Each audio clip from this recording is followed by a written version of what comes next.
Hello, and welcome to episode number 1 of Powerful Parenting for Today's Kids.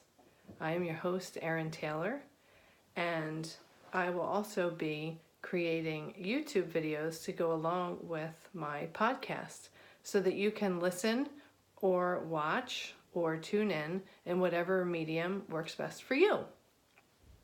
So on today's episode, I wanted to talk about the number one way to overcome power struggles with your child. And I wrote a blog about this topic with that same title, and it was inspired by a situation that my client had with her daughter.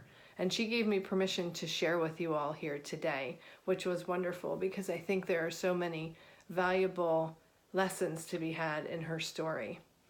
So this mom had come to me, and her daughter is 7, and the mom spent her daughter's whole life really focusing on connecting and being loving and friendly with her daughter, but wasn't really giving her daughter regular, consistent boundaries.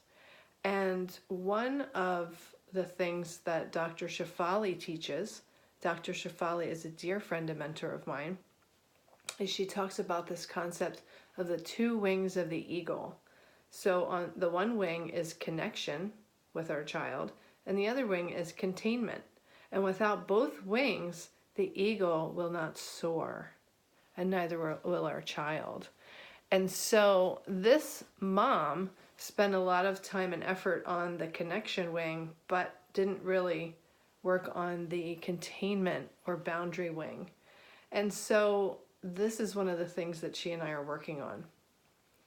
So on Sunday night, she texted me in a bit of a panic because her daughter had stated that she was refusing to go to school the next morning.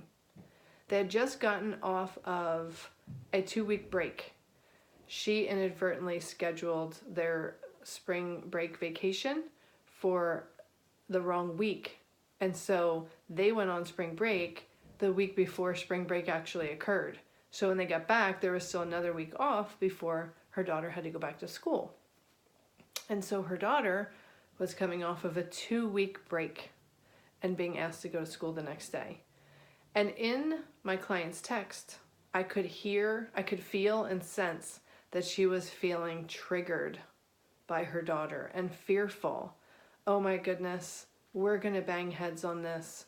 What am I going to do? I need help. I don't know how to navigate this. She has to go to school tomorrow. So what I helped her to do was to understand her daughter and to see her daughter through the lens of the iceberg. And so the iceberg is this wonderful visual, kind of like a cross section of an iceberg. So it's what you see above the water is a little tiny chunk of the iceberg, but what you see below the water is a huge piece, but you can't really see that. And so what's above the water on the iceberg is your child's behavior. They're being kind, they're being mean, they're having a temper tantrum, they're not listening, whatever. What you see under the behavior, under the iceberg, under the surface of the water, what you can't see is what's really going on. So there's possibly an unmet need. How are they feeling? Are they feeling loved and secure and cared for and valued? Or are they feeling frustrated, insecure? Are they feeling sad? Are they feeling angry or hurt? Sometimes they might be feeling overstimulated. Sometimes they might be bored. Sometimes they might be tired or hungry. There are all kinds of things that could be going on under the surface of the water, but we don't see that. All we see is the surface, which is the behavior that they show us. And so we see the defiance, the temper tantrum, the talking back, the crying. We see all of that. But what I teach is that behavior is a form of communication. It is not the thing to focus on.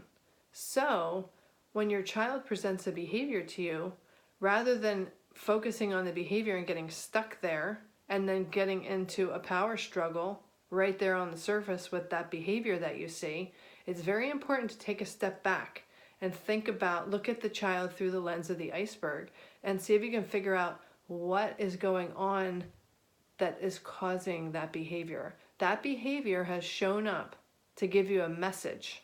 Behavior is a messenger. It's telling you, I'm having an unmet need. There's something I need help with, and I need your help. And so it becomes very important for us to look beneath the surface of that water and see if we can figure out what's going on, what the need is, and how we can help our child. So in this case with this mom, I helped her to see that her 7-year-old just had a really long 2 weeks off. To a 7-year-old, that might as well be 2 months.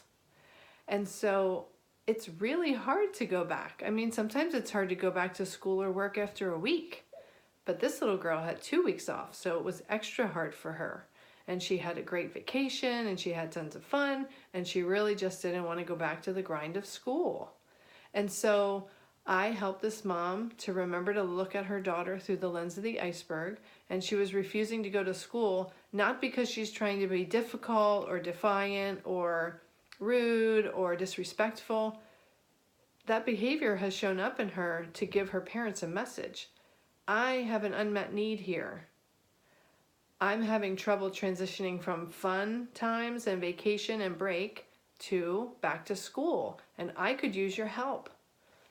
So once this mom kind of started really seeing her daughter's behavior through that lens of the iceberg, she came up with a plan for the next morning.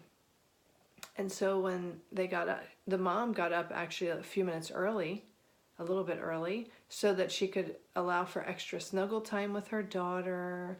And she made her a special breakfast. And she even had time to give her a back rub and give her a special hairdo with ponytails or pigtails, I mean. So the mom created a very loving, supportive environment.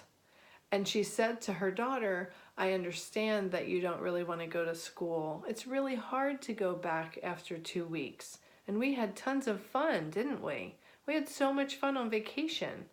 But now it's time to go back to school. And I'm sure your teacher's going to be so excited when you walk in the door today because she's probably missed you. It's been 2 whole weeks since she saw you too. So she had the boundary in the center. If you imagine a ball, she had the boundary in the center, which is you have to go to school. But it was wrapped in all kinds of layers of love and compassion. So the connection, letting her daughter know that she understood her and she saw her and she could empathize that it was hard for her. And she gave her the back rub and the special breakfast and the snuggle time. So the boundary was wrapped in many, many layers of love and connection, but it was still there. So the message to her daughter was, you have to go to school, but I'm going to do what I can to make it as pleasant and easy as possible for you to transition from vacation to back to school. And so this was a huge success for this mom. She really was able to send her daughter off happily to her first day back. And the mom was so excited and she was so energized, and she felt really good about herself. And she said to me when we had our next conversation, she said, I'm feeling so good, and I just know this is the way, and this is the kind of parent I want to be. And I'm so excited to keep working on it because I saw the results. I saw the success, and this is what I want to keep doing. So we're working together, and we're going to keep helping her to move forward and understand how to be the parent that she wants to be for her daughter. And I was so inspired by her story and the outcome and the success that she experienced in this situation that could have been so stressful and unhappy and unpleasant for both of them, and it could have been just an ugly scene. She was able to take these conscious parent teachings and apply them in that setting to create the space for a beautiful outcome for her daughter. And I thought it would really inspire other parents who may struggle with similar kinds of situations in their home. And that's why I wanted to share it with you. So when your child presents a behavior, or you know a potential power struggle is coming, or a difficult thing that your child's going to have to work through, it becomes very important for you to see them through the lens of the iceberg and see if you can understand what is going on so that you can help to meet that need and support your child so that they can do what they need to do. Because in the end, I truly and deeply believe that kids want to do the right thing. They want to make good choices. And when they don't, it's simply because something is preventing them from doing so. So our job then is to figure out what is preventing them, what the unmet need is, and then how we can help to meet that need so that our child can get back to making the choice that we know they want to make. So I also created a free worksheet that goes along with this teaching that you can download on my website, which is www.erin-taylor.com. If you go to the blog and you look up the #1 way to overcome power struggles with your child, at the end of that article, you will see the download link for this worksheet. So I hope that this gives you some really good ideas for how you can navigate power struggles in your own home with your child. And if you have any questions at all, don't hesitate to contact me. And my email address is Erin, E-R-I-N, @erin-taylor.com. So thank you very much for tuning in to my first episode of my new podcast. I'm so excited to share this with you and create this and support you in your journey. And I look forward to hearing from you. Thank you so much.